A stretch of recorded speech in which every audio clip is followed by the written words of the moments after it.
नमस्कार दोस्तों। आज का दैनिक जागरण का संपादकीय लिखेंगे जिसकी गति होगी लगभग 90 शब्द प्रति मिनट। दोस्तों, अगर यही डिक्टेशन आप 80 शब्द प्रति मिनट की गति से लिखना चाहते हैं तो उसका लिंक डिस्क्रिप्शन बॉक्स में दिया हुआ है। यदि आप आउटलाइन सहित पीडीएफ प्राप्त करना चाहते हैं तो आप मेरे व्हाट्सएप और टेलीग्राम ग्रुप से जुड़ सकते हैं, जिसमें मैं प्रतिदिन आउटलाइन के साथ पीडीएफ अपलोड करता हूं और रात्रि में 90 शब्द प्रति मिनट की गति से वीडियो यूट्यूब पर अपलोड करता हूं। अब आप लोग तैयार हो जाएं, डिक्टेशन स्टार्ट होगी 5 सेकंड बाद।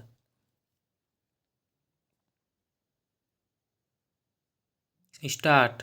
यह निराशाजनक है कि तमाम नियमों में संशोधन परिवर्तन के बाद भी वस्तुओं एवं सेवाओं पर कराधान की व्यवस्था यानी जीएसटी सरलीकरण से दूर है। जीएसटी लागू हुए 8 वर्ष होने वाले हैं, लेकिन एक बड़े कारोबारी वर्ग के लिए यह व्यवस्था जटिल ही बनी हुई है। जीएसटी लागू किया जाना एक क्रांतिकारी कदम था।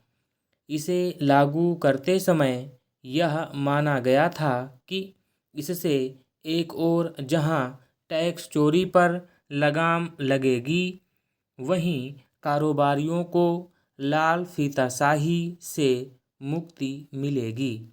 दुर्भाग्य से अभी तक ऐसा नहीं हो सका है और यह कहना भी कठिन है कि निकट भविष्य में ऐसा हो जाएगा। जीएसटी की जटिलता केवल इससे ही उजागर नहीं होती कि एक जैसे उत्पादों पर अलग अलग दरें हैं, बल्कि इससे भी होती है कि कारोबारियों को उसके कई प्राविधानों को समझने के लिए विशेषज्ञों की सहायता लेनी पड़ती है। इससे उनके समय और धन की बर्बादी तो होती ही है, उनका सुख चैन भी छिनता है। इससे वे हतोत्साहित होते हैं और जीएसटी के पचड़े में पड़ने से बचते हैं। यदि जीएसटी चोरी के मामले थमने का नाम नहीं ले रहे हैं तो इसका एक कारण इस व्यवस्था के जटिल नियम भी हैं। जीएसटी के जटिल बने रहने का एक बड़ा कारण नौकरशाही का रवैया है, जो उलझाने वाले तौर तरीके अपनाने में माहिर है। वह विसंगतियां दूर करने के नाम पर ऐसे तरीके अपनाता है जिससे सरल चीज़ें भी कठिन हो जाती हैं। लगता है कि बीते वर्षों में जीएसटी में जो सैकड़ों सुधार किए गए, उन्हें अपनाते समय कारोबारियों से विचार विमर्श करना आवश्यक नहीं समझा गया या फिर उनके सुझावों को महत्व ही नहीं दिया गया। यह समझा जाए तो बेहतर कि कराधान की कोई भी व्यवस्था जब जटिल हो जाती है तो लोग उसके दायरे में आने से बचना पसंद करते हैं।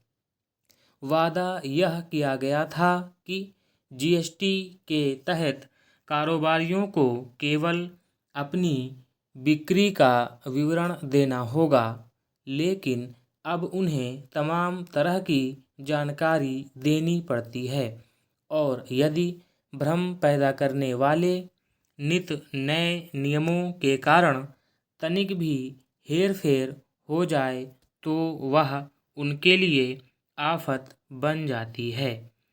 यहीं से भ्रष्टाचार के लिए गुंजाइश पैदा होती है और टैक्स चोरी के रास्ते खुलते हैं।